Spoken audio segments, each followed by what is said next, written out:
Good morning and welcome once again to our thought for the day. I want to read you a verse this morning. You've probably heard me read it many times, and definitely I've mentioned it many times.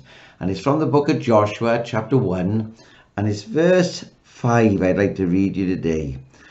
And it says this: these are wonderful words for you as you face the day that lays before you. There shall not any man be able to stand before thee all the days of thy life. As I was with Moses, I will be with thee. I will not fail thee, nor forsake thee. What a promise God gives each one of us there. I will not fail thee, and I will not forsake thee. It's God's word, and God's word cannot fail. Not a man able to stand before you this day. Isn't that incredible? As I was with Moses. You see, he's the same God of Moses, and the God of Moses is your God and mine today. He hasn't changed. He's the very same wonder-working Jesus. I get a bit carried away when I speak about Jesus. I must concentrate my thoughts, and so my little title this morning is simply this: He cannot fail and he cannot forsake. You see, fear is a fact of life.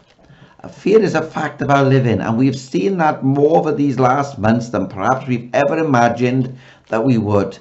People are fearful to go out through the door. People are fearful to touch anything. People are fearful just in case they might get infected by this terrible virus that has hit our land. I want to tell you something, and I've said it before, there is something far worse than this virus that is at our land. There's the virus of sin. And the virus of sin can not only kill for time, but for eternity. But you know, put this virus aside, and still in everyday living, there is great fear. There is hardly a day that will go by when we are not made aware of some terrible atrocity that have taken place in our world. We don't have to go to other lands even, but we can go into our own cities and our own towns where we live. Terrible things are happening daily. We turn on our TV, we hear of wars, and yet there is a war that goes on each day, and that war is Satan himself trying to get hold of your soul. A war that goes on each day, and we know that God will give us the victory. Verse 5 says, I will be with thee, I will not fail thee, nor forsake thee. We who love the Lord find ourselves in what the Bible describes as spiritual warfare. And the enemy threatens mass destruction. But can I tell you something, friends? God guarantees mass deliverance. Isn't that wonderful? The enemy threatens, and it is only a threat, mass destruction.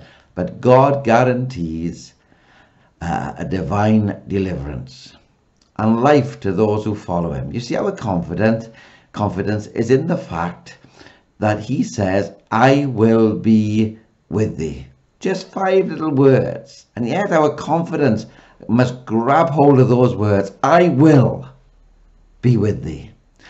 And if God be with us, who dare to be against us? I love that hymn. If God be with us, who can be against us? I love it. Who dare be against us if God is with us? You see, all our enemies, however fierce they may seem, however fierce they may sound, are just like those lions that were with Daniel when he was thrown into the den of lions. Those lions could do Daniel no harm. Oh, they were hungry. We know that. Naturally speaking, they could have ripped Daniel apart. We know that because when the Daniel came up and was taken out, and those that threw Daniel in were thrown in, we know that they crushed their very bones.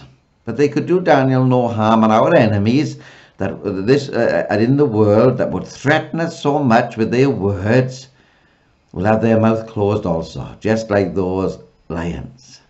You see, he's not only with us, but he is within us. And he cannot fail us. And he will never forsake us. Isn't that marvelous? He cannot fail and he will not forsake. God cannot fail and he will not forsake us. We're a privileged people to have such a friend. He is the friend who sticks closer than a brother. He is the friend who is closer than the very mention of his name. And because he cannot fail, Our faith in him cannot fail also. And victory is certain, and victory is guaranteed. He cannot fail or forsake. Let us not fail him. Let us not forsake him, but let us trust him each and every day. Go into the day, this day, and prove him. Prove his presence and his power. God bless you. I look forward to speaking with you the same time, the same place, tomorrow morning.